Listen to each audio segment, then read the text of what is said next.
Yeah. This is Dubs OT Can't wait. with John Dickinson Hey, JD, what you up to, sugar? Long time no talk to. on KNBR 104.5 and 680. Streaming live at knbr.com and on the KNBR app. That's Spencer missing there. Will Richard high for that rebound. Malafide-Leon's had a chance. And down the lane, he's 1 point away.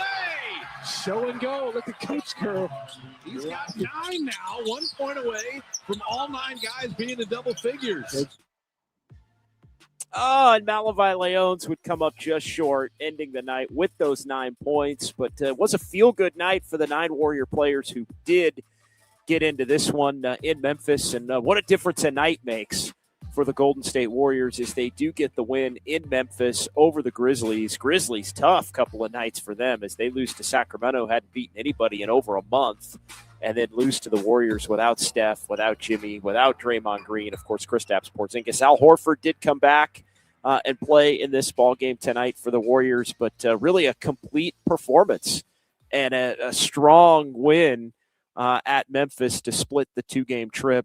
133 to 112 is the final as we welcome you in here. It's Dubs OT with JD here on the Sports Leader, Kyle Harr in the Daly City studios, as well as we welcome you in here, getting closer to the top of the 7 o'clock hour, the best YouTube chat in sports. Folks filing in here after Niners Nightly for Dubs OT here as the Warriors get their 31st win of the season, and they keep winning just enough to be able to stay separated a couple of games from that 500 mark, and now they'll get a couple of days off. Odd scheduling, and we get into this all the time, relates to the NBA.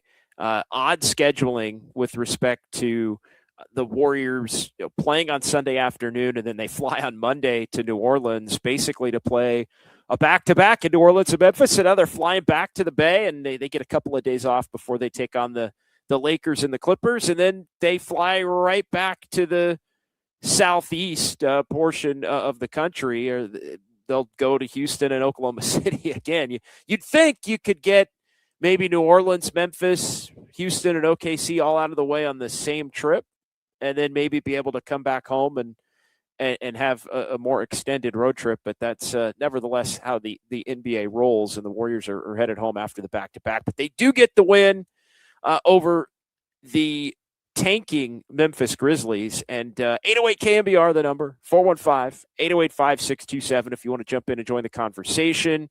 415-808-5627. The Golden State Lumber and Showroom text line is open as well. And again, we appreciate everybody filing in on YouTube as well. Kyle in our San Francisco or Daly City now studios. What's going on, Kyle? Good to be with you, man. And is tonight one of those nights where I have to kind of check myself and say, you know what?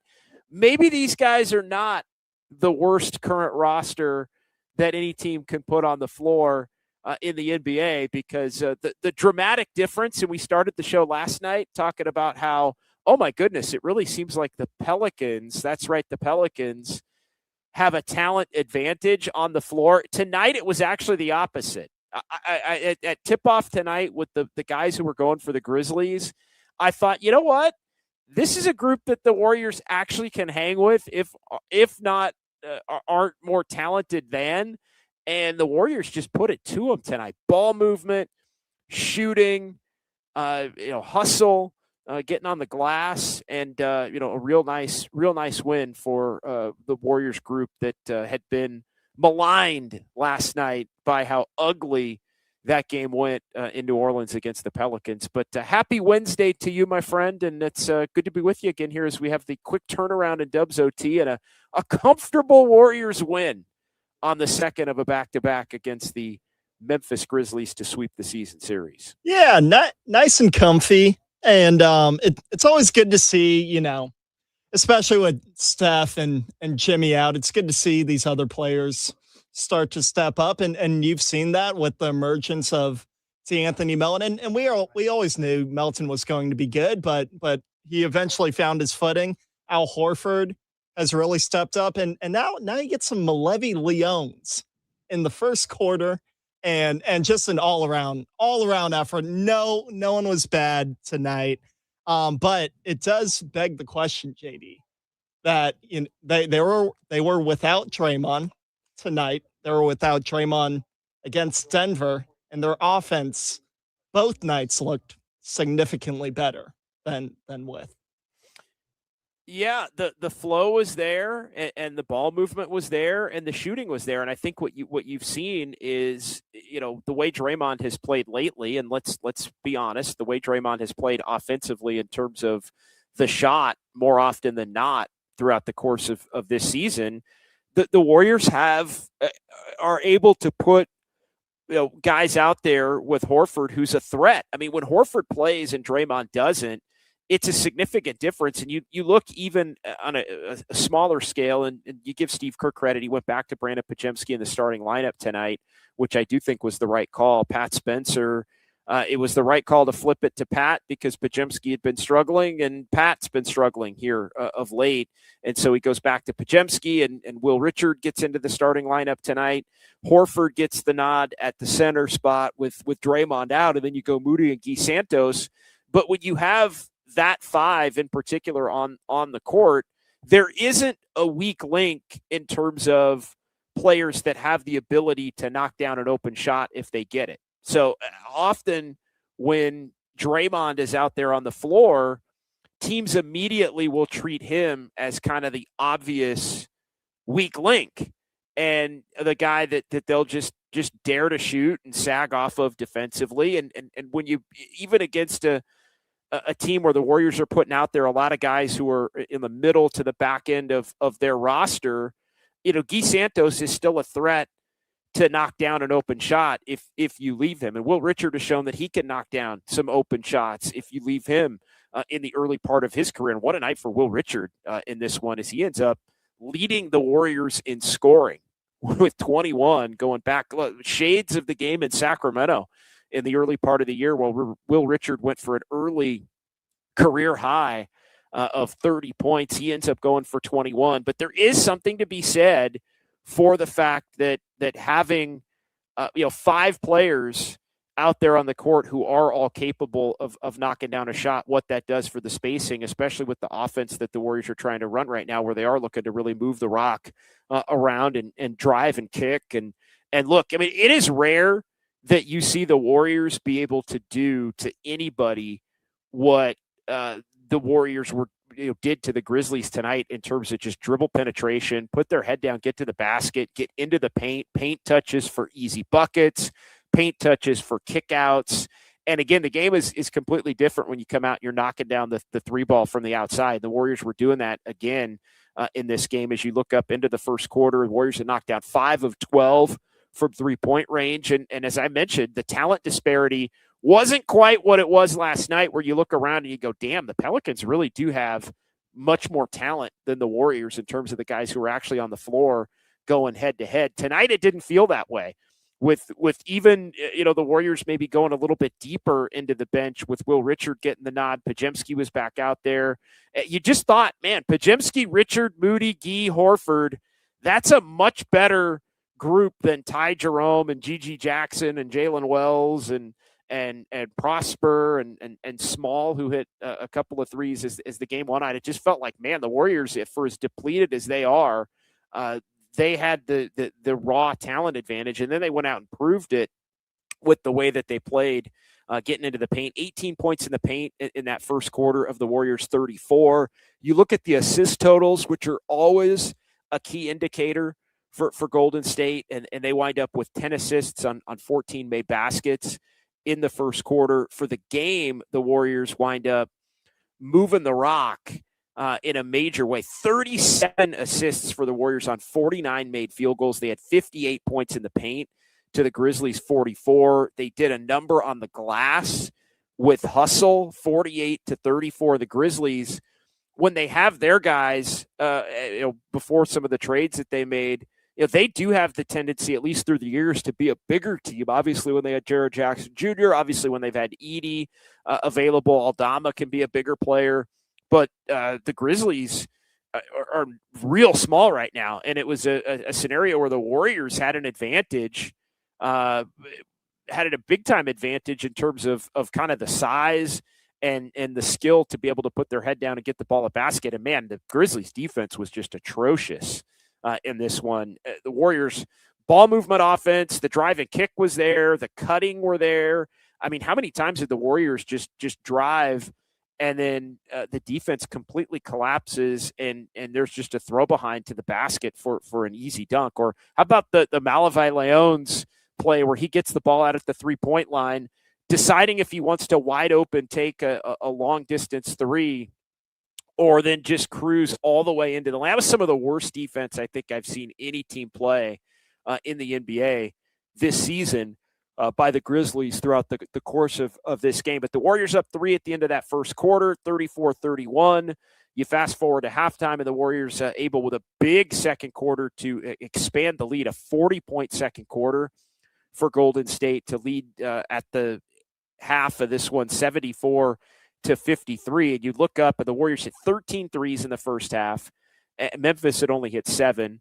The Warriors had a massive rebounding advantage. The Warriors had assisted on 20 buckets in the first half, shooting 55%.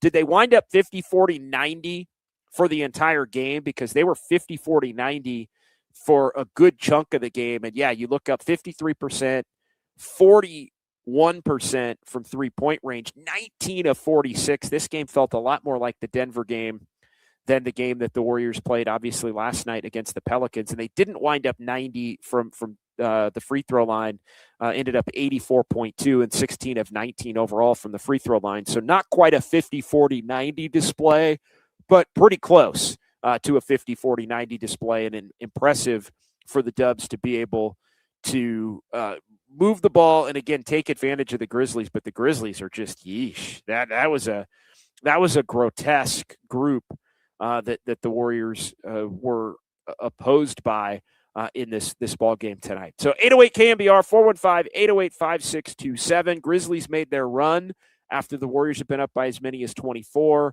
in the third quarter. After the Warriors had pushed the lead, they cut it down to 82-70, but then the Warriors would push it right back up to 96-72 at that point, which wound up being the largest lead there. And then the Warriors ended up having a lead of 32 before it was all said and done. And the Warriors kind of put this thing on cruise control to win it by that 133-112 final. So not a lot of grand proclamations off of this win, but as we often say, it's better than the alternative. And look, for all I've heard about the opponents that the Warriors are facing here that are actively tanking, and the Grizzlies definitely fall into that category. The Pelicans not as much, because the Pelicans aren't keeping their own pick. It's going to go to Atlanta. We touched on that a little bit last night. And so they are less fearful, it feels like, of winning a game here and there. And they bring DeJounte Murray back, and Zion Williamson's back and playing for New Orleans. But the Grizzlies are very much a team that is trying to tank and give themselves the best possible, highest potential chance of getting the best possible pick that they can. And so to see the Warriors bounce back off of last night being so ugly, and we touched on it, the fact that, there's going to be nights like last night with the Warriors playing without Steph and without Jimmy Butler, and then there's going to be nights where their compete is on point and they're hitting shots. And again, I think that was the biggest difference between, go back to Sunday, you're like, JD, what was Sunday versus the game in New Orleans versus the game tonight? Well, it was ball movement, it was open looks, it was hustle plays from the outset, and it was the ability to knock down the three ball. And this team has had some uncharacteristically hot shooting nights when they've been able to get their guys in rhythm here during this stretch where they haven't had Steph Curry and haven't had Jimmy Butler. So let's get to the phones. We'll get to the YouTube chat, the Golden State Lumber and Showroom text line as well, 415-808-5627, the number. And we started off here with Mitch, who gets us tipped off here on this Wednesday night on Dubs OT here on the Sports Leader. Hey, Mitch. How's it going, JD? Good, man. What's on your mind tonight? I'm glad you didn't. I don't remember you mentioning about D'Anthony Melton not playing, because to me he's like your second best guy now. Green, I don't care to see. Podziemski, that guy, he's more hurt. He's like a mash unit. He's more hurt than he ever plays. he's very healthy. You're not healthy. You don't have anything. And did you say that this is like they were 1 point short of everybody being in double digits? Is that a record? That's happened that's happened from time to time. They had 9 available players, Mitch, tonight, and everybody was in double figures except for Leones. Leones came up with 9 in his 18 minutes tonight. But no, that's something that's been done. But yeah, the Warriors had 9 healthy and ready to play tonight. And yeah, 8 of the 9 end up in double figures, led by Will Richard tonight. Will Richard ended up with 21 for Golden State, 19 apiece for Podziemski and Payton. But all in all, the Warriors were moving it offensively and really taking advantage of getting the ball into the paint. The 58 paint points proving to be a major advantage in this one. Playing about Brandon tonight, and I hope the Anthony Melton. I hope it's that nothing serious, just rest. You have a nice one, John. Yeah, thanks, Mitch. No, nothing. And D'Anthony Melton, second of the back-to-back, so he just wasn't playing in this one. They decided to play Horford last night. Again, we talked, Draymond better without him offensively. I mean, this definitely does, you file it into that category again of this kind of being another one of these games, as noted there, where the Warriors wind up playing, and Kyle mentioned it, without Draymond Green, and the offense seems to flow a little bit better in this no Steph, no Jimmy world. But no, nothing to be concerned about as it relates to D'Anthony Melton, who, by the way, I did tonight, was able to, Kyle, watching the game and doing the show tonight here from parts unknown, I was able to watch the Grizzlies feed tonight. So I was watching the Grizzlies feed, and they had a note on D'Anthony Melton since Christmas, and they love D'Anthony Melton, by the way, as a former Grizzlies player. D'Anthony Melton is number 2 in the NBA in plus minus since Christmas. Number 2 in the entire league since Christmas. So that's basically 2 months from 2 months ago today, as we sit here on February 25th. Is Christmas, December the 25th. D'Anthony Melton, number 2 in average plus minus per game played. I think it was just under plus 10. I think he was plus 9.8. You know who's leading the NBA in plus minus? Kyle, you want to take a guess? Who's leading the NBA in plus minus since Christmas overall? D'Anthony Melton 1. Who is number 2? Give me Jaylen Brown. Ooh, that's a great guess. That is a great guess. That is a fantastic guess. That is who I thought it was as I was kind of playing along here, as I was watching the game.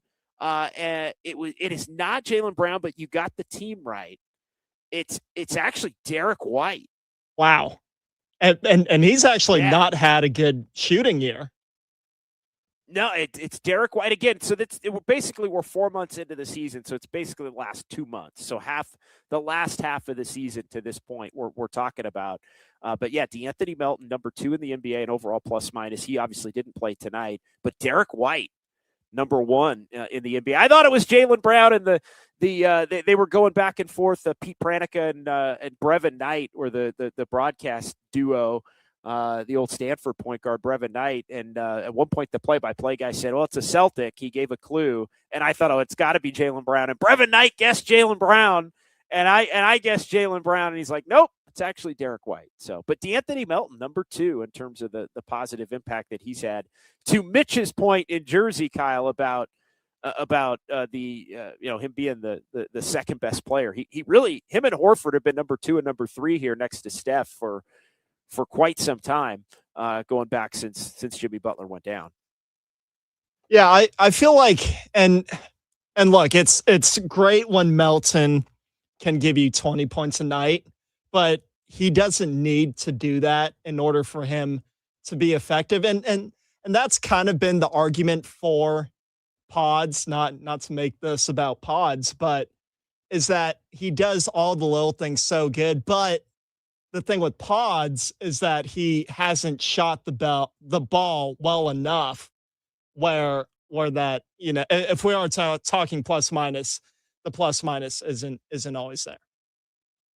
No, the plus minus isn't always there.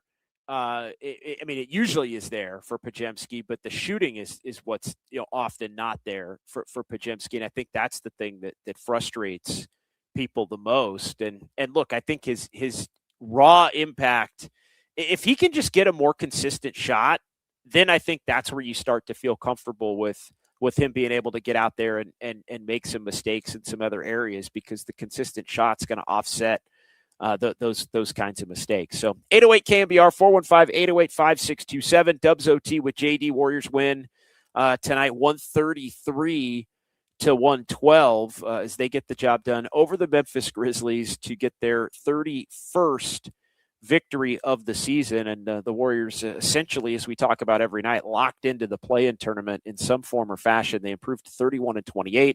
They split the road trip. Warriors also with the greatest home road disparity of any team in the league in terms of number of home wins versus number of road wins. Now they pick up their 12th victory on the road to go with the 19 home wins, and the Warriors 31-28. They're right there, 2 games back of Phoenix for 7. Again, I don't think they have any shot at getting to 6, but they are now 3 games ahead of Portland, in front of 9 and 10. And there really is, Kyle, as we talk about. And these are the wins that are going to get the Warriors, along with Steph coming back. But the wins in the interim, these are the ones that are going to keep the Warriors in that 8-7 game. And, it's probably a little bit too early to be breaking that down too much. But these are the kinds of wins that the Warriors are going to have to get to that 8-7 game, which you definitely want to be in, because it gives you the 2 chances to win 1 game. Whether you're the 7 or the 8, if you can win that first one. And I think the Warriors would be pretty comfortable going and playing Phoenix. They took 3 of 4 against Phoenix. They damn near swept Phoenix in the 4-game season series. If you remember the foul call there at the end of that game in December in Phoenix, the Warriors ended up losing that game on a free throw late, but they won the other 3 head-to-head matchups, including the other game in Phoenix on the night of the trade deadline, going back 3 weeks ago. And so the Warriors, I think, would be very comfortable playing the Suns in a play-in tournament. And then again, you want to be able to have the extra game in your back pocket if you don't win that one, to get 2 chances to get in and then take your shot at a first-round series. If you can't win games like tonight, and you're going to be in a position where you're dropping both games against the Pelicans and the Grizzlies, then all of a sudden you're in big trouble. All of a sudden you're in big trouble as it relates to maybe even being able to hang on to the 8 spot and have a chance to fight and get a chance to make a little noise in the first round. So all told, real solid night for the Dubs. Again, 808 KMBR if you want to jump in on the phone lines or the Golden State Lumber and Showroom text line. But let's get to the YouTube chat, best YouTube chat in sports, as we roll through here on this Wednesday night following the Warriors win in Memphis. Gene was, why was Draymond out? Are they saving him? Well, second of a back-to-back. And I think at this point, they are just trying to keep him fresh for later on in the season. And I think, he's had a little bit of a back issue. It was officially listed as a back, but we've talked about this a lot over the last week, Gene, the fact that, without Steph, he is much more exposed out there offensively, right? And so it makes sense. I mean, hell, everybody's saying maybe he should play less. Well, I think this is the Warriors acknowledging the fact that, as an older player with his impact somewhat diminished and potentially diminished even more without Steph, let's throw him into that group with Melton, and let's throw him into that group with Horford, and let's throw him into that group with Porzingis, where even when healthy, maybe they're not going to play back-to-back. So you kind of pick between the two, and Horford will play one, and Porzingis will maybe play another, and Draymond will pick one of the two, and Melton will pick one of the two. And so I don't really think it's a bad thing, at this point. And you maybe prevent some of the frustration from building up, within Draymond, that we've seen be an issue in some of the times that he's had to play without Steph, to where he's maybe getting himself ejected from some of these games. So, yeah, Gene, it was basically second of the back-to-back, and the back issue here tonight that kept him out, and he'll be back fully expected to be, as is Porzingis for the Warriors on Saturday in their next game, as they won't play tomorrow or Friday, and they play the Lakers. Fozzie in the 925. Dubs went from scoring 39.5 yesterday to 133 for the game today. Make it make sense. Well, again, that talent disparity right off the top between the guys the Warriors put out there and the guys the Grizzlies are putting out there was right there at the forefront. But look, guys, we're getting good looks tonight. I know the Warriors did give credit to the Pelicans last night. Some of their length and defenders really bothering the Warriors and taking them out of their offensive flow and offensive rhythm, especially in the first quarter, and never really allowed them to get into an offensive flow and an offensive rhythm. If you needed a snapshot of what the exact opposite in terms of style of defense was to what the Pelicans were doing to the Warriors last night, it would be what this Grizzlies group was attempting to do or not attempting to do in terms of slowing down this Warriors team. It was pitiful. It bordered on gutless. I'm not going to lie. The level of defense that the Grizzlies were putting out there. But yeah, it's ball movement and shot making without necessarily turning it over. And speaking of turnovers, that was another area in which the Warriors wind up dominating this game. 16 turnovers for the Grizzlies, 14 turnovers for the Warriors, but it was the points off turnovers. A lot of open court turnovers, a lot of live ball turnovers tonight, Kyle. And the Warriors scored 33 off of the 16 Memphis turnovers. Memphis only scored 14 off of the 16 Warriors turnovers. So the turnover total, when you factor in the team turnovers, was actually even, 16-16.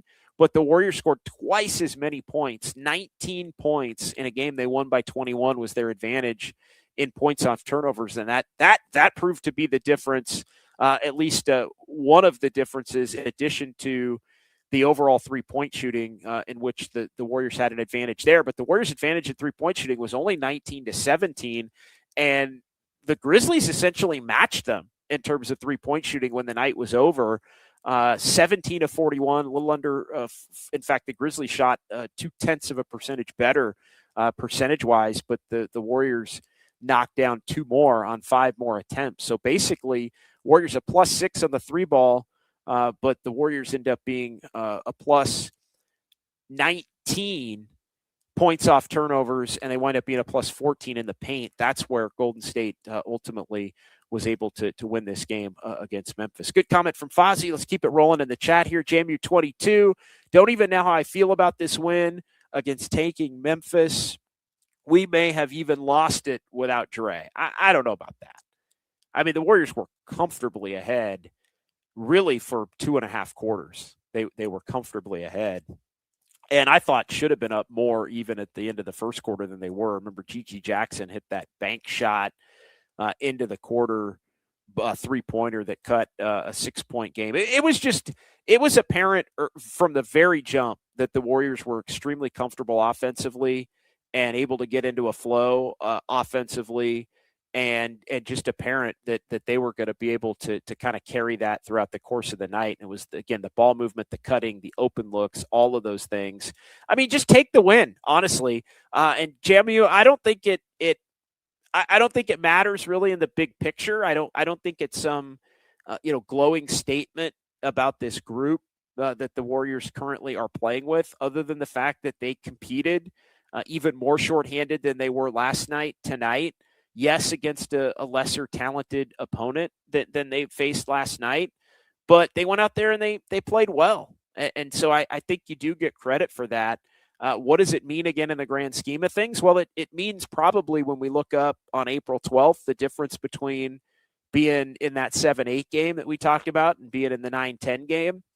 But it's not going to be some glowing indictment of, now Brandon Podziemski's found it, and now Moody's found it, and now Will Richard is this. Like, not every game has, big-time major takeaways like that that transcend an entire season or a career. Often we try to talk about a lot of these games as if that is the case, but the reality is that's not just That's not how it rolls. But you could look up at the stat sheet at the end of the night, and you could say, damn, Brandon Podziemski was really good, 19, 8, and 6. And you know what, though? He did it while knocking down a good percentage from three. He did it while shooting the ball much more efficiently than we've seen him in some of the games where he struggled.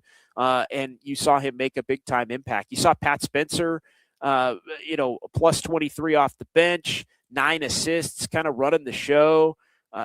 Keeping the ball movement going. You see Will Richard knock down open threes and get to the bucket and crash the offensive glass. Will Richard with 3 offensive rebounds. Malavi Leones had 5 offensive rebounds in this one. The Warriors also hit Memphis on the glass. That would be the other big takeaway. Again, that's hustle stuff. The offensive boards, not only did the Warriors dominate the boards overall, but they had a 29-17 advantage in second chance points. In addition to a 14-10 advantage on the offensive glass, they were getting the board and they were putting it back in the basket. And so, again, take it for what it is. Gui Santos continues to improve. Tonight was not a night where the Warriors had to be majorly dependent on Moses Moody to have himself a massive game, but it was balanced. They were sharing the rock. The open man was taking the shot. They were trying to defend, and they were knocking down threes and crashing the boards against a team that historically has crashed the boards against them. But the guys that the Grizzlies are throwing out there right now are all the bigs for Memphis have either been traded or are out due to injury currently. So it's rare to see the Warriors have a size advantage, a size and hustle advantage against a team like the Grizzlies. But the Warriors absolutely had that size and hustle advantage against Memphis in this game tonight. So 808 KNBR, let's go ahead and take our first time out, 415-808-5627. We'll come back. We'll dive a little deeper into the YouTube chat here as we roll on this Wednesday night. Nice win for the Warriors, 133-112. They get it done over the Memphis Grizzlies, and we're talking about it right here as we do. Dubs OT with JD, Kyle Haar alongside as well on the Sports Leader.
Live from downtown. Curry, way downtown. Bang! Bang! This is Dubs OT with John Dickinson on the Sports Leader. Streaming live at KNBR.com and on the KNBR app. Will Richards, 13 points, 5 assists, 4 rebounds, knocked it away. Will's got the breakaway, and he'll hammer it down. He does this seemingly every game. He uses that 6'10" wingspan. That time he got him from behind. This is when I'm contractually obligated to say, how did Will Richard last to the 56th pick in the draft? Well, the Warriors are certainly glad he did because they were able to nab him, and he's been a nice find here in his rookie season. Less impactful, maybe more of late, but Will Richard pretty impactful early on in the season and at different points when he's been pressed into action. He has been somebody that has proven himself to be a capable defender, getting into the passing lanes, being able to create some turnovers and knock down open shots as well. On the offensive side, we're back here. Warriors win against the Memphis Grizzlies after losing last night to the New Orleans Pelicans as they split the road trip back home against the Lakers on Saturday. So again, screwy schedule with the trip down to New Orleans and Memphis, only to come right back and play the Lakers and Clippers at home before going back to Houston and Oklahoma City. But that's the way it be. In the NBA as it relates to the schedule. Warriors 1-1 on the trip. They've won 2 of the last 3 here without Steph and Jimmy tonight. Also didn't have D'Anthony Melton in addition to Draymond Green and Kristaps Porzingis. 808 KNBR if you want to react to this one. Again, not a lot of grandiose takeaways in terms of the big picture. The existential questions kind of taking a night off for the Dubs here. Rarely. I'm sure something will happen between now and Saturday that'll put the conversation back toward the big picture with the Lakers in town to take on the Warriors on Saturday night, even without Stephen Curry in the fold to be playing in that one. We will get the Steph reevaluation announcement coming here over the weekend in terms of just what the next steps are going to be. And hopefully the next steps are that Steph can start to resume some of the basketball activity here beginning on Monday or Tuesday, when the Warriors are home for a couple of days before heading back to Houston and OKC for the trip that will come next weekend. Obviously, that's about 10 days from right now. But the Warriors holding their own, hanging in, and continuing to hold on to that 8 seed in the Western Conference play-in race. Let's get to the phones. Danny in Vancouver is up next here to tip off this segment here on the Sports Leader. Good evening to you, Danny.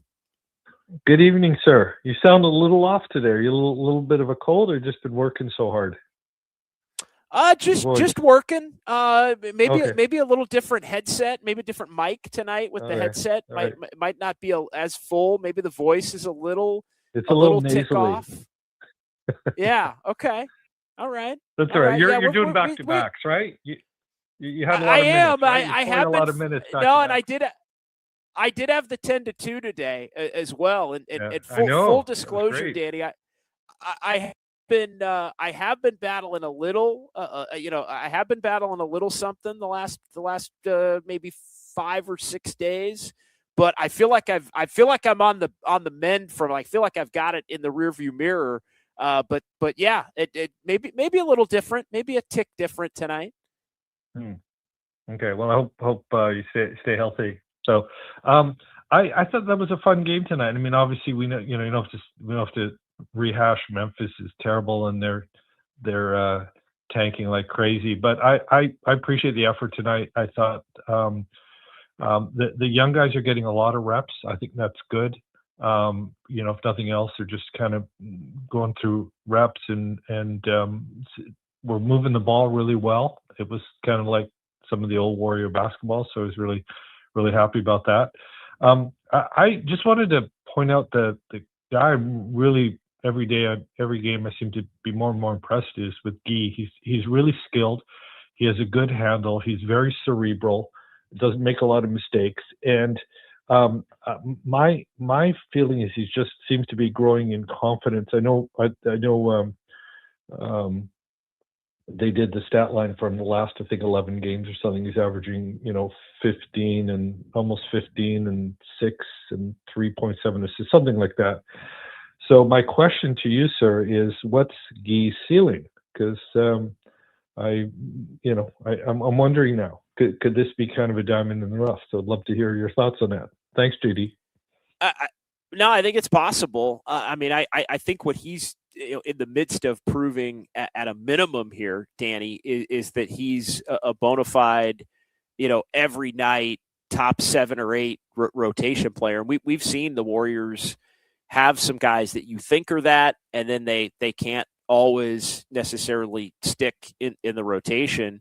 I think that it's taken Moody and Podziemski, I think, a long time to kind of prove that. And I don't know that Podziemski necessarily has completely proven it to maybe to the coaching staff at this point. But I don't think it's a lock that he's just a guy that's, a major minute guy on this team. He kind of has to be because of the lack of guard play and quality guards as well, and guys who can handle the ball. Maybe on another team, his minutes would be reduced, a bunch. But that's a great question because somebody had texted me during the game and said, JD, I know you got this was on the personal line. I said, JD, I just want to ask does Steve Kerr get credit for developing Gui Santos, because he doesn't develop any young players, and the Warriors have really struggled with that. Now, obviously, a tongue-in-cheek kind of a snarky comment, and of course, the reality is, yes, of course he does, Guy deserves a lot of credit though, because he's somebody that I think does he need to improve a little bit in terms of his overall strength and athleticism, maybe, but he can stick an open shot. He's a willing defender. He's a guy that can rebound the ball. He's unafraid. He's real smart in terms of keeping it moving when he gets it in in certain spots on the court, and he's pretty good at going up and using a spin move or a pump fake or an up and under and some footwork to get a shot off at a greater level than you would think he would be able to. But I still think he probably projects to be mainly a glue guy. And a top 8 kind of a glue guy that could be a sometime starter or not. Again, we're talking about ceiling. I don't think he's anybody that ever would be maybe an all-star, but I think he's a really solid player. And I would put his ceiling below being an all-star caliber player at any point in his career, but a real useful guy. And the thing that's ramped up Gui's stock over the time is the fact that he's shown himself to be a much more reliable, independent, and consistent double-digit scorer. And the juxtaposition of the point totals that the Warriors have been getting from somebody like Gui Santos versus the point totals that they're getting consistently and the way they're getting it from even a guy like Draymond Green have been really profound. But Gui, to me, seems to be the kind of guy that at his worst is somebody that you're going to want to have on your team, back into the roster, 10 to 15 that you can play in certain stretches of the season, as a top, 8 in your rotation and sometimes starter. But I think he is, and we'll see. We talked about it with Moody and Podziemski. Can they get to a point here between now and the end of the season playing without Steph and now without Jimmy as well, where they can, solidify a level up from maybe the roles that you would have thought that they would have had to, been able to attain for the remainder of the season. I think maybe we should, and I've been reluctant to do it just because I've considered him, steady and solid, and maybe not with as high a ceiling even as those other two players, but he's, I think, telling the world, Kyle, and telling everybody else, hey, I'm a pretty damn good player, and maybe could have the potential to be a little bit more of a glue guy. Because I'll tell you the one thing about Gui, it really doesn't matter. Sometimes athletically it matters, the opponent, and against some of the more athletic, truly athletic teams, it's not maybe the best matchup for Gui. But good teams, bad team, Gui just kind of shows up and does his thing. Like the good teams that the Warriors face that are maybe, it's more about the athleticism, I think, than it is about the skill. Because Gui has proven that he can hold his own even against against some of the better teams in the league when he's gotten opportunities to play for this Warriors team. Well, I think it's pretty funny because like a few months ago we were talking about Gui in terms of playing instead of Kaminga and throwing him in as like your 5-minute kind of energizer bunny. And but now we've kind of seen him blossom into, yes, a really good connector and glue guy, but a really good efficient scorer as well. Like he rarely takes a bad shot.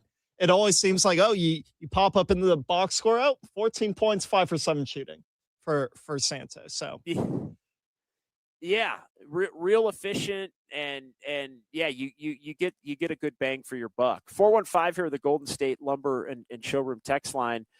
Kyle writes, Gui and Pods are out here hooping like it's summer league with stakes, development minutes disguised as competition. Warriors doing that polite NBA tank where you rest vets and call it long-term vision. I think that's probably going a little too far. It's not losing, its strategic enlightenment for next year's rotation. Okay. I agree with parts of that. I don't necessarily agree with all of that. 262 saying, and know your area codes. Do you know the 262, Kyle? Man. You know the 262 area codes? Man. Give me some Turlock. No. Much farther away than that. That is southeastern Wisconsin. Cities as wait. How did you know that? Kenosha? Well, I looked it up. Oh. I was like that is damn impressive. If that was just off the top of the head. No, I didn't know that. I would if I did know it, I would have told you. But no, it's Kenosha, Racine, and Waukesha, Wisconsin, created in 1999 for the 262. So 262 chiming in here on the Golden State Lumber and Showroom text line. Will Richard is him, absolute stud. 6'9". I really think in a couple of years, Richard could be one of the Warriors' best players. So yeah, Will Richard getting a ton of love here via the text line on the Golden State Lumber and Showroom text line.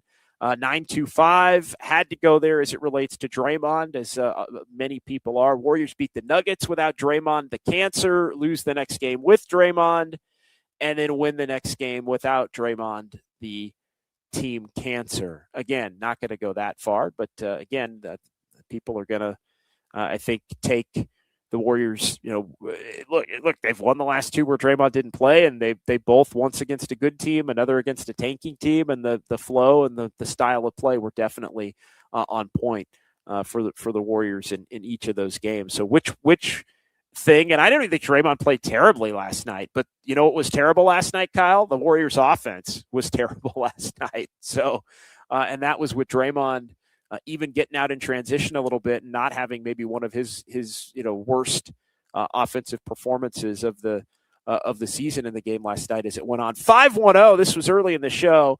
JD currently backpedaling for all he's worth on his take that the Warriors have less talent than anyone with their stars out. Well, I mean, you can call it a backpedal if you want. You can call it new information if you'd like. But I mean, it was more, wow, look at the group that the Grizzlies are putting out there. But again, the Grizzlies are an actively tanking squad. And again, to me, it was much more prevalent last night. It's just the combination. It's the comparison to what the Pelicans put out there. And again, the Pelicans are not in the traditional tank because they don't have their pick. It's just that the Grizzlies have nobody. I mean, who's the Grizzlies' best player right now? Jalen Wells? Gigi Jackson? Like who's I mean, seriously, who is the Grizzlies' best player among the guys that they have available to? I mean, they're Wells, Jackson, Small, Ty Jerome. Yeah. I mean, Ty Jerome and Gigi Jackson were the leading scorers. Hendricks had 14 tonight. I mean, my God, Scottie Pippen Jr. I mean, this was a game where I could definitely see why the Warriors, the group of guys that were out there tonight, looked and felt real comfortable. This wasn't going up against Zion and Herb Jones and guys that have been in the league a little bit and done some stuff. DeJounte Murray out there. Like the Pelicans just had a little bit more. They had some more pros out there in comparison to the guys that the Warriors are putting out there tonight. But call it a backpedal if you like. I hadn't really been watching the Grizzlies all that closely, although the one thing that did perk me up in terms of, man, if the Warriors can't go in and beat Memphis was the loss, and now you can see it. I mean, the Kings are equally tanking with Memphis, and the Kings went into Memphis and won and hadn't won in 16 straight games. On what, Monday night, so 2 nights ago. So the Grizzlies lose to the Warriors without anybody playing. That's called doing a quality job of tanking. I feel like if you're the Memphis Grizzlies here, who again they've got a little ways to kind of make up in the tank game because they were in the play-in race a lot longer than, and they're quickly falling out of it right now. 6 games back of the final play-in spot, but they're 21-36, and have dropped now 3 consecutive games. But they're trying to work their way up against some of these other teams. I'm just kind of doing the quick scan here. You've got the Kings, you've got Indiana, Brooklyn are 1, 2, 3 right now. Washington, and then the Pelicans. Their pick goes to Atlanta, Utah. So what is that? 1, 2, 3, 4, 5, 6 is Utah. 7, 7, 8. They're like 8 right now in terms of where their draft pick would be. Eighth best odds in terms of chance to move up into the top 4. And look, we've seen it. A lot of those teams in that 7-8 slot in recent time have been the teams that have actually won the NBA draft lottery of late, but they're trying to get themselves into the best possible position that they can. All right, let's get a couple of more here in the chat. 808 KNBR if you want to jump in and join the conversation via the phone lines, but let's get some more chats here. Scartorius, how confident are we about the Kerr system relying on a 38-year-old Steph to run around like it's 2016? Oof. I'm not sure what the point is there. I mean, they're running the Kerr system now, even without Steph, honestly, and it's been effective. Look good against the Nuggets since tonight, yeah. And I mean, so I mean, you're saying Steph's ability to physically hold up I mean, it's the best way to continue to get Steph the looks that you want him to get. It's also the best way to continue to get open looks based off of Steph's gravity for others. I mean, if you get, this is the one thing I would maintain about Steve Kerr, man. I mean, you give him a bunch of guys that buy into the system and hustle and move the rock and are high IQ, and he's going to give you a team that will at least compete on most nights. Maybe under talented, but you do that with Steph, and you've got a shot to really make some noise. Again, as long as it can't just be Steph and a bunch of nobodies. It's got to be Steph and a number two, and maybe a bunch of guys that are more role players or players handpicked to kind of play around those two. And we saw how effective that can be. So I don't know. I'm pretty confident Scartorius, although, yeah, Steph is going to be 38 here coming up in about 2.5 weeks. And, the older he gets, the more talent I do think you're going to have to put around him. JD, would you say Pods has all-star potential? No, I wouldn't say that I've seen that to this point. Sear Sultan. I mean, there would have to be a leap in his game that we haven't yet seen. I mean, if you want, I don't think anybody has all-star. I wouldn't say any of the Warriors' younger role players. I don't think any of them have future all-star in them. Not Pods, not Moody, not Gui, not Will Richard, not Quentin Post. Again, the one that did was Kuminga. And I still think Kaminga, and not saying Kaminga will get there, but in terms of just the talent, if he can at first, do enough to get himself on the court and then grow his game, I could see Jonathan Kuminga at some point down the line potentially being an all-star. But no, I would say no. Pods. JC Mack, who would you pay more at this point? JD, Gui, or Pods? Well, Pods is going to get paid more. Because Pods is making $5.6 million for next year. I think Pods is probably going to be about, and we'll see if he accepts it. I think the Warriors' offers for Pods are probably, I think the initial offer is probably, a 4-year, $60 million extension, a 5-year, $80 million extension, something like that. That's probably what. That's probably what the Warriors would offer Brandon Podziemski. I could see Podziemski wanting more than that. And then I think things are going to get interesting. And it comes, down to whether and I say that to say that even the low end on Pods is still going to be more than Gui. But you asked me who would I pay more? You're going to have to pay Pods more than Gui. At this point, and I would pay Pods more than Gui. Gui has done it for not quite as long. Gui doesn't have the salary, that he's currently making, or in that $3 million range.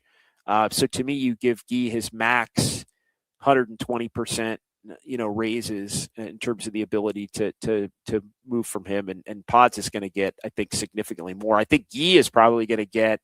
I think he's probably going to get about what Pods is making, next year, moving forward as kind of his baseline. But you definitely want to keep Gui. You definitely want to be able to keep Gui around, and I think Gui definitely will want to be kept around and with the Warriors who are moving forward. Let's get 2 more, unless we have some spots we have to clear. Kyle, are we good on? Do we have some spots?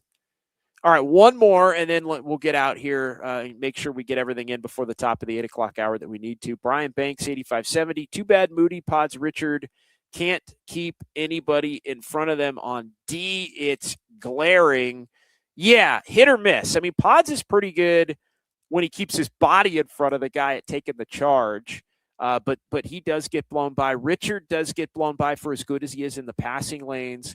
And Moody is better against the sturdier, bigger ball handling guards than he is against the true water bug, type guys that kind of fly around and have the true quickness. So that you're right. There are some deficiencies in some of those areas as it relates to their, none of them I would say are lockdown point of attack defenders, although Moody has played that role I think, a little bit more consistently and rightfully so than others that have been a part of the equation for the Warriors. All right, let's take a timeout. 808 KMBR, 415-808-5627 to jump in if you want to get in on the phone lines. Warriors do win 133-112. They split the road trip. They get win number 31. We'll get our sounds at Dubs OT coming up here, and more from the YouTube chat, more from the Golden State Lumber and Showroom text line as the Warriors win it, and we're talking about it right here, Dubs OT with JD on the Sports Leader.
KNBR presents the sounds of Dubs OT. I can see the headline now. Kerr says Warriors better without Curry. No class, no ball. I want to get my joy back. I'm happy here, off the court. Now here's John Dickinson. Warriors win 133-112. They get it done in Memphis. They go 1-1 on the two-game quick road trip to New Orleans and against the tanking Grizzlies. Grizzlies 21-36. Warriors now 31-28 as Golden State pretty locked into that 7-8 matchup currently in the Western Conference play-in race. Here as the Warriors will come home and take on the Lakers and Clippers Saturday and Monday. 808 KNBR 415-808-5627. Dubs win without Steph, without Jimmy Butler, without Draymond Green. They didn't have the guy who's basically been their second best player in D'Anthony Melton since the Jimmy Butler injury tonight. And of course, Kristaps Porzingis not making the trip due to the illness that has now kept him out for the last 3 games. He's played one game with Golden State. Looks like he'll be a player that'll be back in action for the Dubs on Saturday when they take on the Lakers as well. Big nights tonight for Golden State.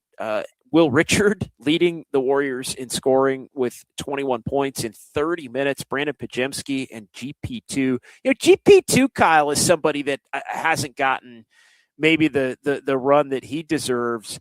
He's been a really important player for the Warriors the last 2 months.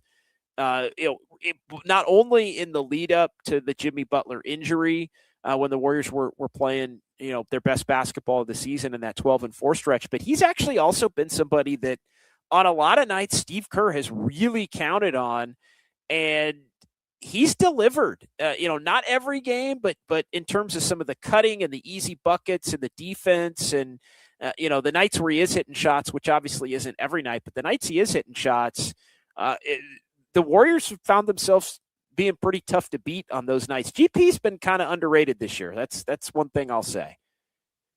Yeah, especially the last, 10, 12 games. I mean, he's reached double digits, and I don't have the number in front of me, but it feels like a lot of those games he's reached double-digit points. And tonight, yeah, he did it, hitting the 3 and, kind of doing what he's kind of made his career with Golden State, cutting to the basket, finding little open holes. But I mean, yeah, he's been good. He's been consistent.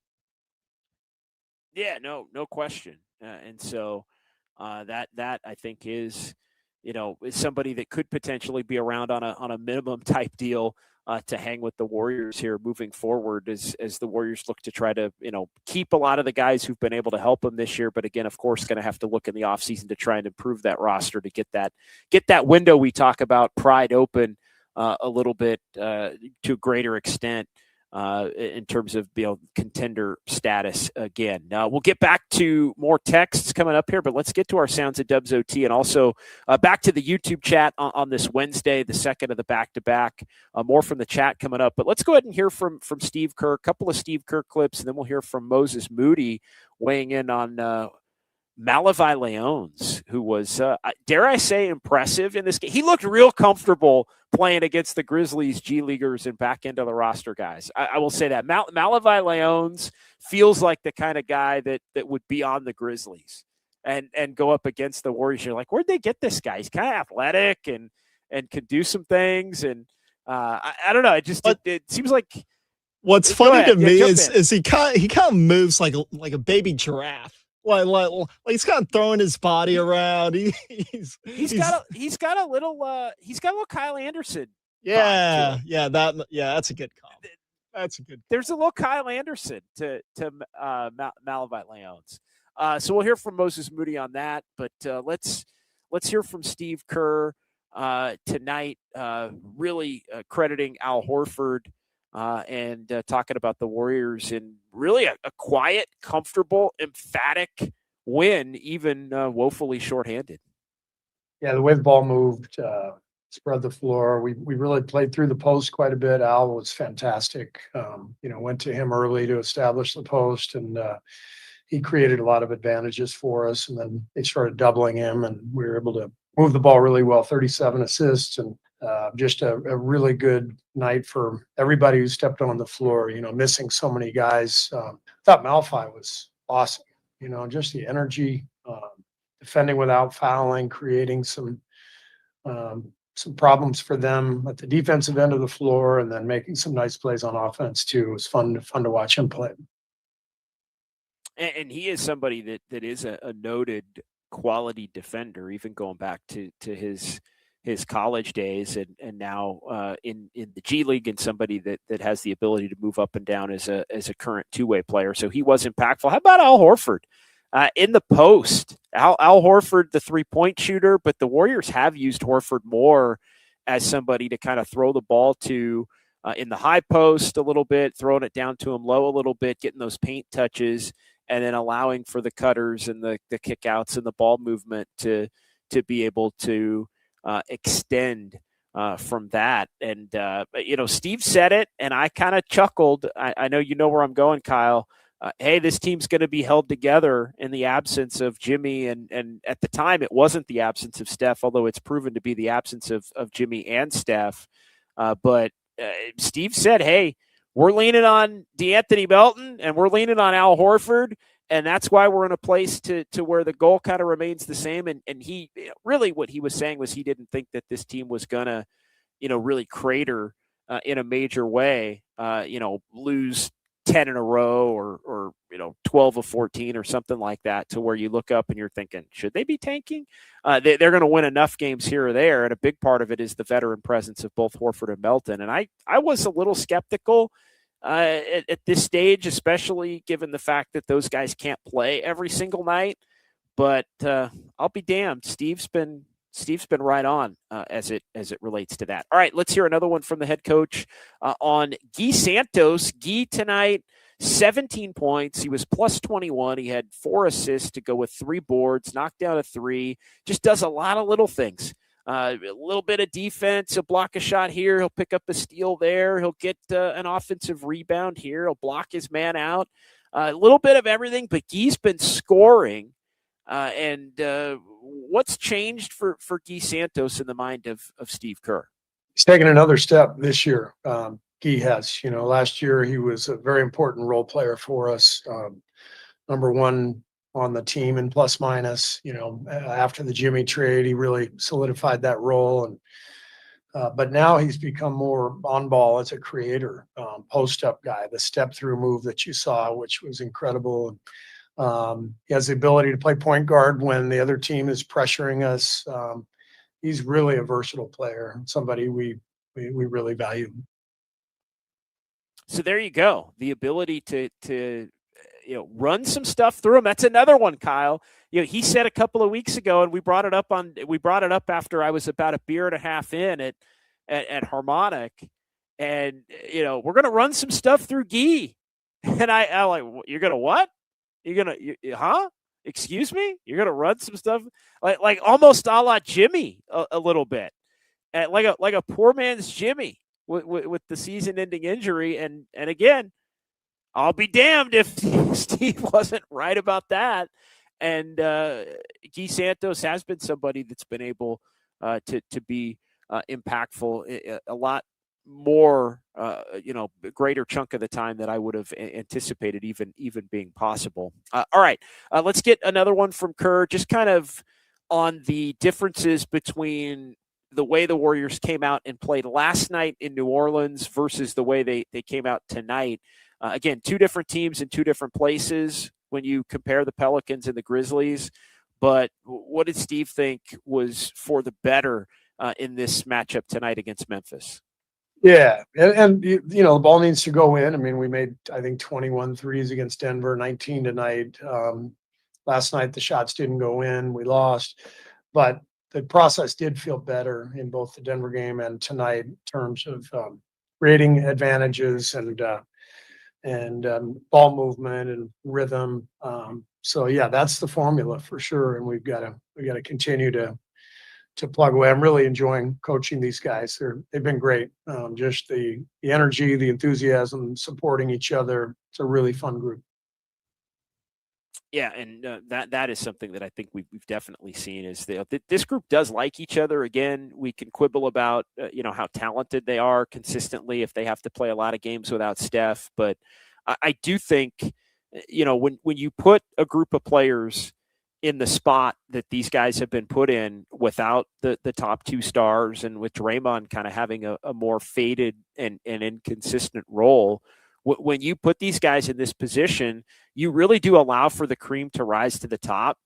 And if it happens for a lengthy period of time, sure, this Warriors team isn't going to be, they're not going to win a ton in the grand scheme of things. And look, we're kind of celebrating a team that is what I think 6-9, let's say, in the last 15 games, something like that, to get to 31-28. We're kind of celebrating it like it's a success because of all of the guys that are out. But the one thing that you do get when you put this group in that position is, maybe a Moses Moody does finally grow up a little bit. Maybe a Brandon Podziemski does finally become a little bit more consistent. Maybe somebody that you're not even counting on as being a quality and capable player to be able to maybe somebody shows you they got something in them that you didn't think they had at all.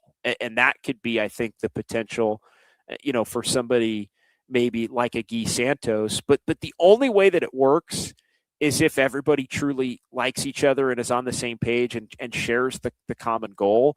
And I do think, and I don't mean to crush, Kaminga, and we talked about the great game that he had in his first game with Atlanta, and hats off to him, tip of the cap. But things had gotten so far gone, I think, that not that he was a bad guy in the locker room that people didn't like, but he was clearly the one player in the Warriors locker room that had a completely different agenda than everybody else on that team. And I think that would have been something that would have made it hard for this Warriors team to continue to stay connected, because you do have, Gui and Pods and Moody and Will Richard and all, Quentin Post and, Leones comes in. All these guys kind of play a style that's, conducive to helping each other. And Kaminga really didn't play that style. And, he was more concerned with, Steph and Jimmy are out, that it's my turn to cook and it's my turn to shine.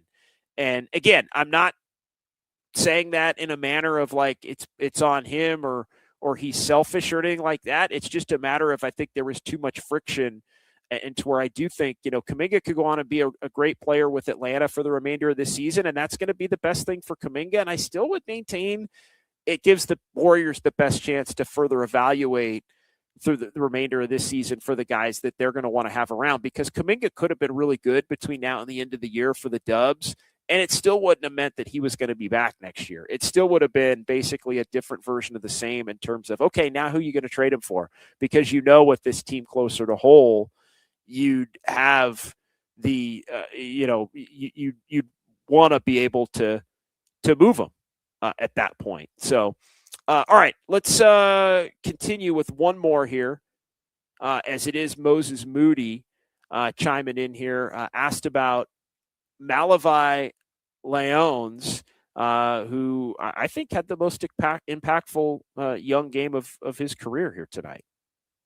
And 9 and 8, I think, rebounds. Yeah, it was a great game for him. It's cool to see, as he tries to make his print, make his footing in the league. You just, as I move on, coming into the NBA, it's a journey. Everybody has their own story. So you're always focused on what's next. So it's cool for me to also see somebody who is in a position that I was in, trying to figure it out, trying to get something. And then for it to happen, for them to have a good game like that, and the energy to feel the love from everybody else supporting it. It's cool to see, and it makes you remember that this is like this for you. This is a journey, and yeah, you're not where you were yesterday. Everybody's moving. Yeah, so Moses Moody there on the journey of Malavi Leones, who did make an impact on tonight's game in a real positive way for the Dubs. 18 minutes, 9 points, 8 boards, a whole lot of hustle, a couple of assists, 2 steals, good defender, a block shot in this game tonight. And you heard Steve Kerr mention the fact that he really did, in a lot of ways, take the Grizzlies out of their game a little bit, similar to the way the Warriors were kind of taken out of their game early offensively and never really could get on a consistent track, even though the Grizzlies did wind up knocking down 17 shots or from 3-point range to kind of hang in and even at least that component of the scoreboard here as the Warriors, though, cruise control for the Dubs in this one tonight. 133-112 is the final as the Warriors win it over the Grizzlies. All right, let's get some more chats here. 808 KMBR if you want to jump in and join the conversation. 415-808-5627. JD, please acknowledge this thought. Al would have been better utilized last night and let Dre play with the tankers tonight, right? A little bit of hindsight, 2020, I think on that. It is tricky. I do think they probably decided that they wanted to give Draymond the night tonight or play Draymond. I think they probably decided they wanted to play Draymond last night because they wanted him to go up against Zion defensively. And I think they also wanted Draymond to play with Melton, who is an added offensive threat, and basically be able to play him with more just one more of the guys that they were going to be able to have. And then you get Horford out there, I think, against a team that lacks size. And so you wanted Horford to be able to kind of take advantage in the post with his ability to be a threat to score and kick out. And I think they thought that was a way to attack the Grizzlies team that really right now, because of all their injuries and their tanking, lack a lot of size. So I understand the theory estimated as to why you would think, maybe last night would have made more sense. Get Draymond out there against the team that's trying to lose and get Horford out there. I'm not going to say the Warriors couldn't have used Horford last night, though. They probably win the game if Horford plays. Forget about plays instead of Draymond. If Horford plays instead of Quentin Post, they probably win the game last night. Like, I don't think the conversation is, and I said this last night, I don't think the conversation is, damn it, Draymond, skip Draymond last night and play Horford. And to me, it was more, if you had just had Horford last night, period, you might have been able to win that game. But again, if you don't have him, or if you do have him last night, you don't have him tonight. In hindsight, we look back and go, well, they wouldn't have needed him tonight against the Grizzlies. But, we don't know how much of the Warriors being able to get into the offensive rhythm that they ultimately were able to get into was based on the fact that they were able to have Horford and throw it down to him and have him in that starting lineup and be able to be an impact. And Horford was really good early in the game tonight with the Warriors up 34-31 at the end of the first quarter. He had a couple of assists and a bucket. And again, they were really throwing it to him. And he was kind of the hockey assist guy, I thought, tonight early in the game. He was the guy that was making the pass, that was leading to the pass. And even, throughout the whole night, ends up only 10, 7, and 3 for the game. But he was the guy that was kind of getting the ball movement initially tipped off before it would find its way to somebody else. But no, it's a fair point, and I knew somebody would think it. And I even had the thought, again, as it relates to Horford, God, you could have really used him last night in the game against the Pelicans, and maybe you wind up winning both of these games. And then you win both of those games, maybe you got a little action if you win both of those games. But alas, I think that's where the Warriors are. That's just where the Warriors are right now. Just the reality of the current situation. All right, let's keep it rolling here. Scartorius, Kuminga saw Draymond punch Poole and got rewarded $100 million. Let that sink in on what that does to you mentally. Yeah, Draymond also was a 4-time champion at that point and defensive player of the year.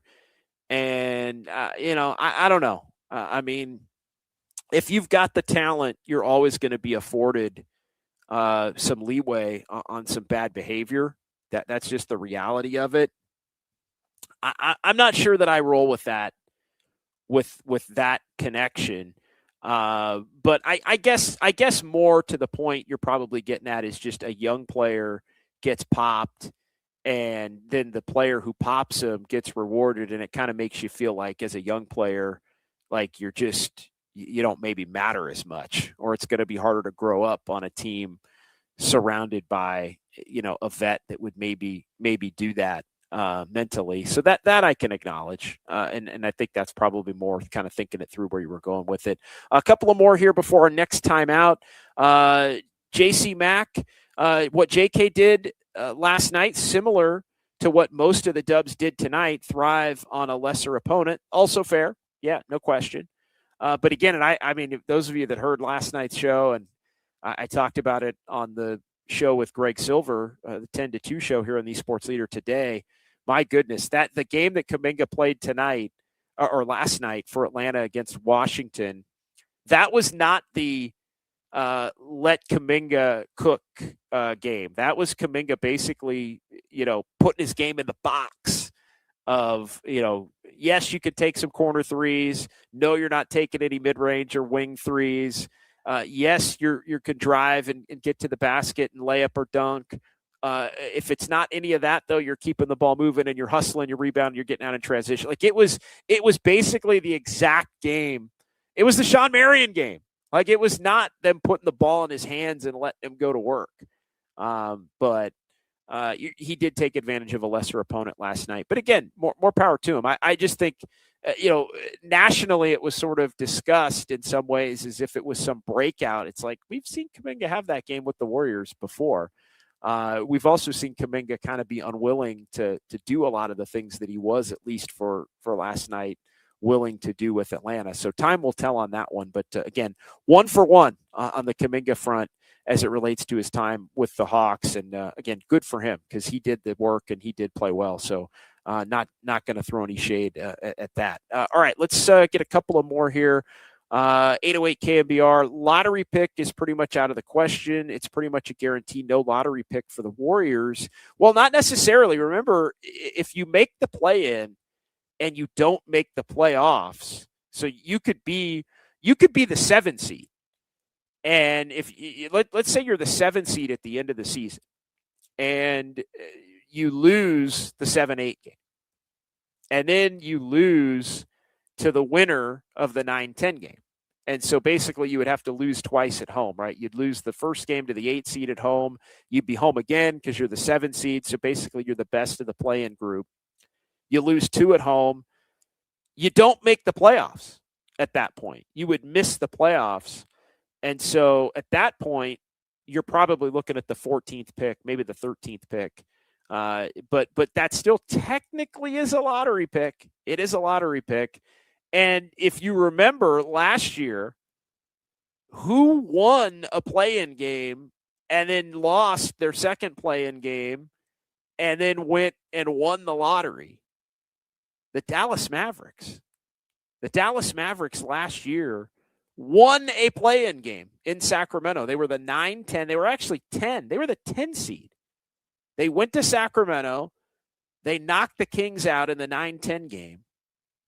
And then they went and played the Grizzlies, and the Grizzlies beat them in the second play-in game for the 8 seed. It's why the Warriors went and played Houston 2-7, because the Warriors, as the 7 at the end of the year, beat the Grizzlies, who were the 8, and then the Grizzlies had to play for their spot in the game against the Mavs, who won the 9-10 as the 10, and the Grizzlies ended up winning that game, so they went to the playoffs as the 8 seed. The chalk prevailed. It basically ended up Warriors were 7 at the end of the regular season. The Grizzlies were 8, and then both those teams ended up taking those same spots going into the playoffs.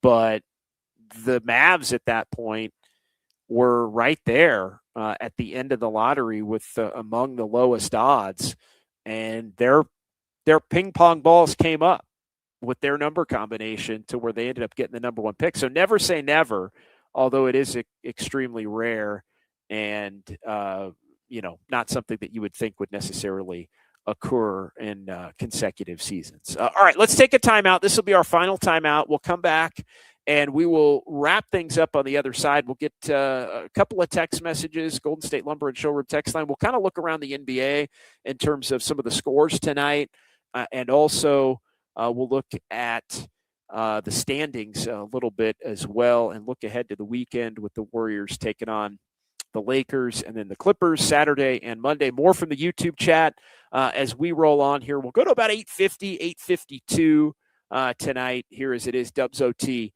with JD on the Sports Leader.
This is Dubs OT with JD. Time now for fun. I'm a fun guy.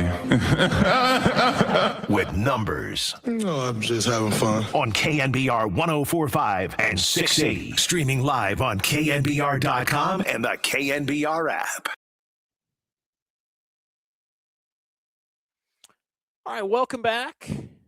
John Dickinson here for about another 20 minutes. It is Dubs OT. Warriors win. Dubs OT with JD. Dubs with the victory, 133-112. They get it done in Memphis. Let's get some fun with numbers. Kyle, what do you say here as the Warriors improve to 31-28 on the season, and the Warriors get their 12th road win to improve to 12-17. So Warriors with just 12 road games to go now on the season. As you look at what's remaining for Golden State, they've got 11 now home games to go for the Warriors, and they'll play 2 of those, knock them off against the Lakers and Clippers coming up Saturday and Monday. Warriors sweep the season series against the Grizzlies as they won all 3 meetings, just 3 meetings. The last time the Warriors swept the season series against the Grizzlies, got to go back 10 years. That's right, 10 years ago in the 2015-16 season. And, of course, the Warriors ended up 4-0. They beat the Grizzlies, do you remember, Kyle, twice in the last week of the season, including the finale of that 2015-2016 season to earn themselves the 73-9 record. They've won 8 of the last 9 overall, including the last 5, and it was the second straight win for the Warriors in Memphis against the Grizzlies. Warriors now 6-5 in the second game of back-to-backs this season. The Warriors have now split 8 sets this year, including 7 of the last 9. 26 different starting lineup for the Warriors in play in this one. And we talked about our guy Mitch in Jersey said, JD, is it a record to have that many players in double figures, or basically to have all but one of your players in double figures? According to Elias, the last time the Warriors had 9 players make at least 1 3-pointer, this is an interesting one, in the same game, was against Boston. The second time in team history that the Warriors have had 9 players appear and all made at least 1 3-pointer.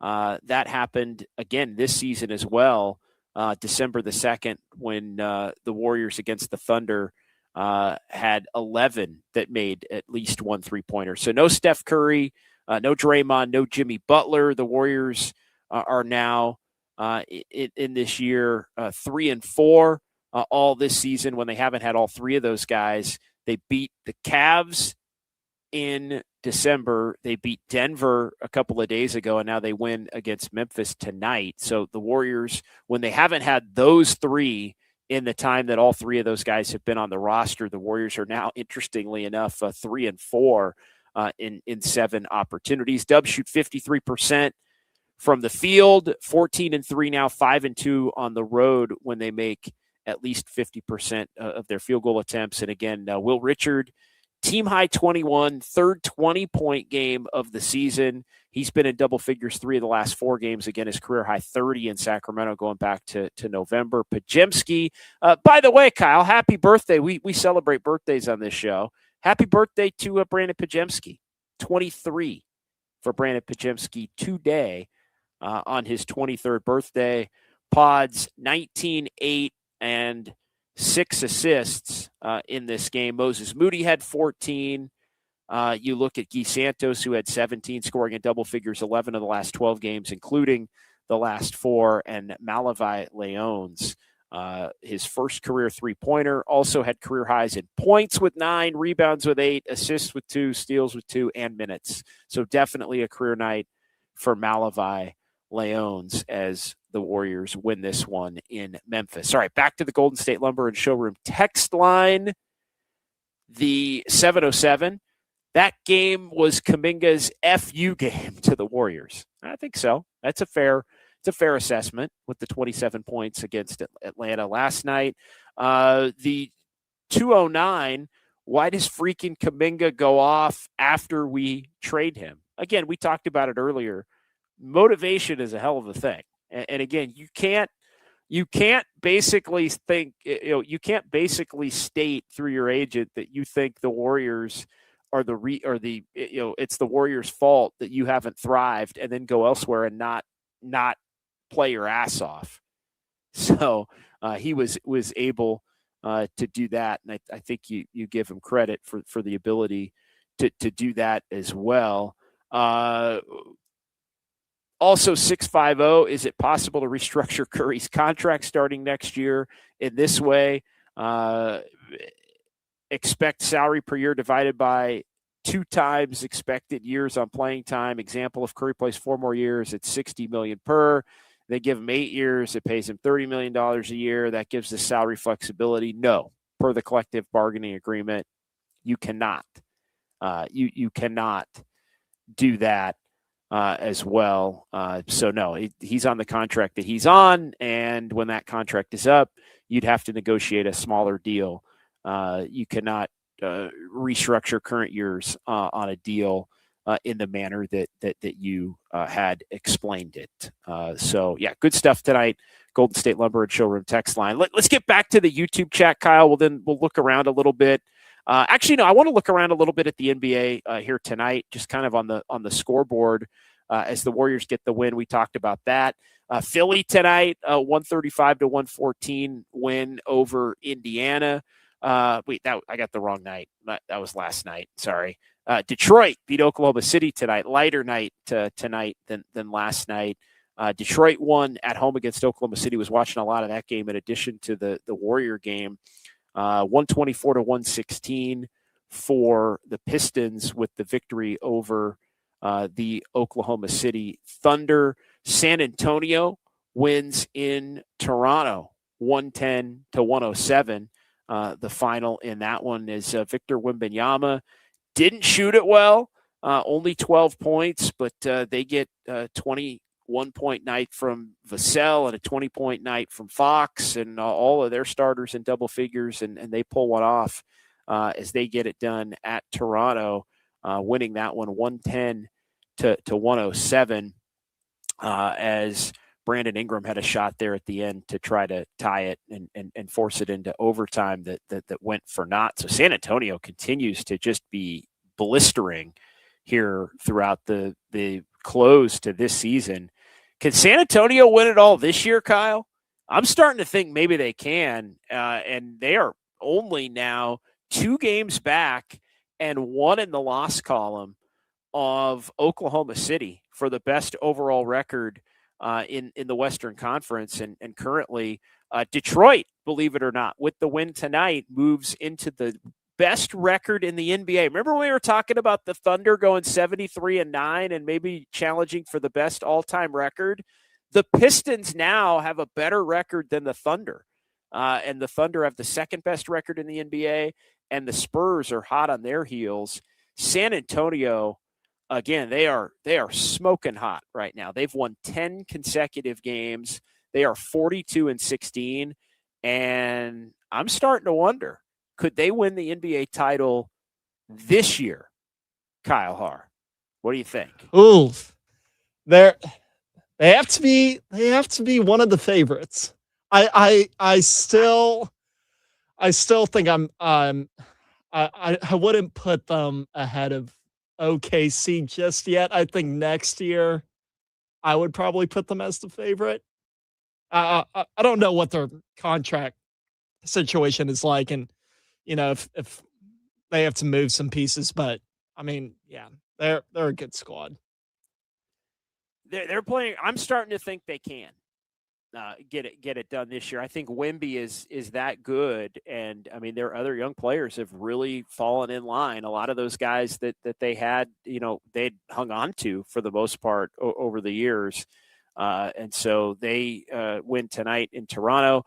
Houston beat Sacramento. Sacramento got off the schneid in Memphis a couple of nights ago, but the Rockets, who actually had gotten beat by the Kings twice this year, Houston at 36-21. The Rockets beat the Kings in Houston 128-116. to 97. So a blowout victory there. Sacramento has lost now 17 of the last 18. They did win their most recent game, but the Kings currently bringing up the rear in terms of the worst record in the NBA overall. A couple other scores to get to, Cleveland and Milwaukee. Milwaukee wins over the Cavs, 118 to 116, the final in that one. So Cleveland drops to 37 and 33 on the season. James Harden didn't play in this game tonight, and James Harden, we'll see what happens. He's got the hand injury that could, at a minimum, hobble him here for a good chunk of what's left on this season. And Boston and Denver, always a good matchup. They're playing in Denver tonight, the Celtics and the Nuggets, and Denver has a 59-58 lead over Boston. That game midway through the third quarter in Denver. Jokic 20 and 6 and 4, muted numbers for Jokic, but on his way potentially to another triple-double. And Boston has been playing real quality basketball of late themselves, winners of 9 of the last 10 and 4 straight overall, trying to keep it rolling here as the number 2 team currently in the Eastern Conference. Now, Kyle, let's go ahead and wrap it up here with about 7-8 minutes to go with the best of the best here from Dubs OT in the YouTube chat. Our buddy Diggum, JD carrying Dubs OT to the finish line. Didn't think you could carry this game 2 hours. Good job. Well, there are going to be nights coming up where we don't get to 2 and for scheduling purposes. But tonight, as I always tell Kyle, we're always going to go 90. We're always going to go 90, and then we'll just kind of see where we're at. If we can get to 9 o'clock, we will. But this game and the last 2, you would definitely wonder, and especially after your boy had 4 hours earlier today with Greg Silver from 10 until 2, and back tomorrow and Friday, by the way, with Derek Papa here on the Sports Leader, and then we'll have Dubs OT from Harmonic coming up on Saturday. But yeah, we're pushing forward to the finish line here tonight. A lot to get into, and sometimes we can talk about some of the things that we don't get a chance to talk about NBA-wise, like some of the other teams that are playing quality basketball. So appreciate the nod there, Diggum. Always a pleasure to have you chiming in. Let these kids ball out and learn how to play together. I'm here for it, writes Estimated Eyes. I mean, that's really all you can do at this point. Is let them play and then hope that you can get Stephen Curry back. And again, we are inching closer to that reevaluation date for Steph. So we'll see what happens there. The thing you want to see on that, and we are, maybe it happens before the game on Saturday. I think the official 10 days from when they said he would be reevaluated before is actually Sunday. So maybe the Warriors practice Sunday in between the 2 games against the Clippers. But what you want to hear is a resumption of basketball activities. Will be integrated into team practice in the coming days. That's what you want to hear along the verbiage that's typically used. And then that would lead you to think that maybe Steph could be a week to 10 days away from that point. And then maybe he's back, closer to the first third of March as opposed to maybe the back half of March. But from now, and look, I think tonight, again, not important in that it was going to, propel the Warriors to, again, this grand existential, evaluation estimated, but important because you look at the games that are coming up. And, I thought tonight was one the Warriors really had to get. And if they weren't, once they got the Denver game, the Pelicans game, or splitting this 2-game stretch, I think was more on the table, because I just didn't feel like this team was going to be good enough to win all 3 against anybody. But they go 2-1. I thought tonight was imperative, and a big part of the reason why is because, I mean, let's also be honest. I could see this team losing the next 4. You really could. Like, you could see them losing to the Lakers. You could see them losing to the Clippers. And look, maybe they don't. Maybe they pick one of these games off, surprisingly. The Denver game would say, hey, not so fast, JD. This team's been competitive, but they very easily, and I'm not saying they will, but if you look at the next 4 games, you could very easily say yeah, they could lose at home to the Lakers and Clippers and then go and get beat in Houston and OKC. And all of a sudden, if you can't get any of those and then you can't get tonight and you didn't get last night, now all of a sudden you're staring at a 6-game losing streak and you're like 3-4 games under 500 and you're closer to maybe 9th or 10th in the West than you are to 7th. And that's where it starts to, I think, bogged down in terms of the evaluation of everything. So every win they can get, hell, if they can just get one of these next 4, I actually think it will be enough to where it kind of stokes the fire, and then they can, inch a little bit closer to Steph. I think the goal at this point is be at or above 500 when Steph returns, and I think they're going to need the 3-game cushion in all likelihood that they currently have to be able to do that. Scartorius, is Kristaps even going to play 10 games for the Warriors? I'm going to take the over on 10, Scartorius. I'm going to take the over on 10. There's 24 to go now, with the Warriors sitting here at 31 and they're 31 and 28, 23 to go now with the Warriors at 31 and 28. He's played 1. Will he play 9 of the final 23? Yes, I'm going to say he will play 10 games for the Warriors. Lincoln Schumann, 5490, 39-year-old Horford playing with a bunch of 23-year-olds is funny to me. Yeah, I wonder where Al is, like in terms of just, wanting to come here to kind of contend for a championship again and then having the wheels fall off of that with the Jimmy Butler injury. He didn't start off great, but he's been tremendous here over the last 2 months. And, he can opt out as well. I think the thought early in the year was, well, he's going to opt in at his $6 million for next year. And that mid-level exception, the Warriors really need him to want to opt back in.